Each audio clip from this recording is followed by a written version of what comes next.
before you join the board of directors, you're going to do your due diligence.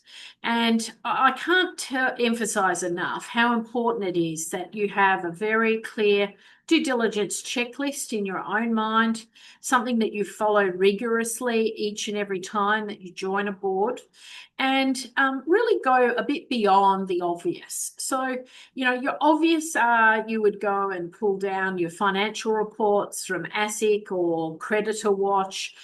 You're sort of reporting on the financial health of an organisation.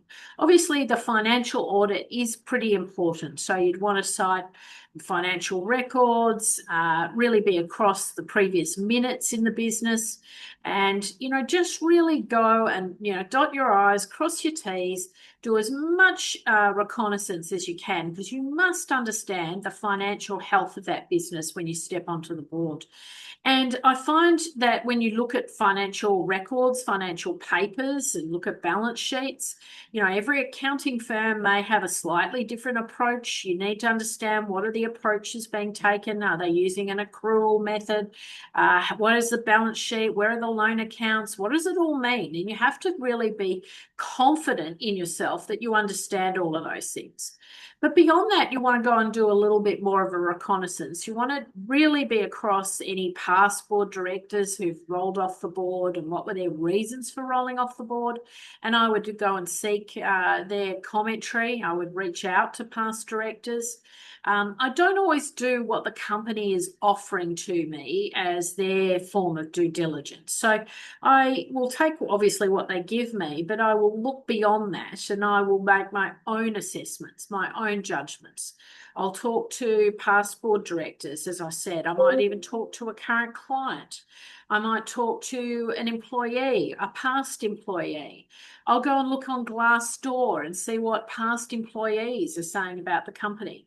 There's all sorts of sources. There's obviously an enormous amount of research you can do using your chat GPT tools, looking at social media, business media, looking at press releases and so on. You really want to go into a board setting very well informed. But at the heart of your due diligence is all the conversations you've had with the board members. Never join a board of directors without meeting with each and every board member, including the company secretary. I find that that is very important because you need each and every person's endorsement before you come on board, but you do want to really understand everyone's perspective and how they've gone about past decision-making processes, how decisions have been made, and how the difficult decisions been handled. I always find that that can bring a lot of insight into the decision that I'm going to make. So don't just do the stock standard due diligence checklist. You need to come up with a checklist that's going to put you in good stead going forward and obviously protect you from any future reputational damage, getting involved with the wrong people. Never, ever get swept up. Never allow a process to be rushed. Often I hear from candidates that are saying, I have to make a decision by this, date. I need to sign the consent forms on Monday. I'm always very slow to get involved. Easy to get onto a board, harder to get off a board if it's all wrong or going wrong and there's reputational issues. So do your due diligence and then take that due diligence approach into all your role as a board member. Always be inquisitive, always have a curious mind, never always take everything at face value.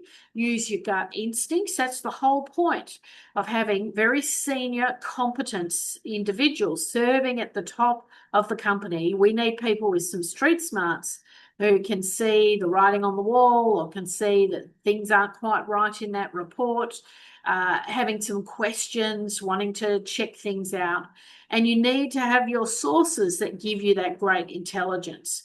And of course, I have my network, so I rely on my network to help guide me with decision making in this space because, I need to know someone's reputation. Are they good to do business with? What do they like to be on a board with? And so your network will become very powerful as part of your decision making process.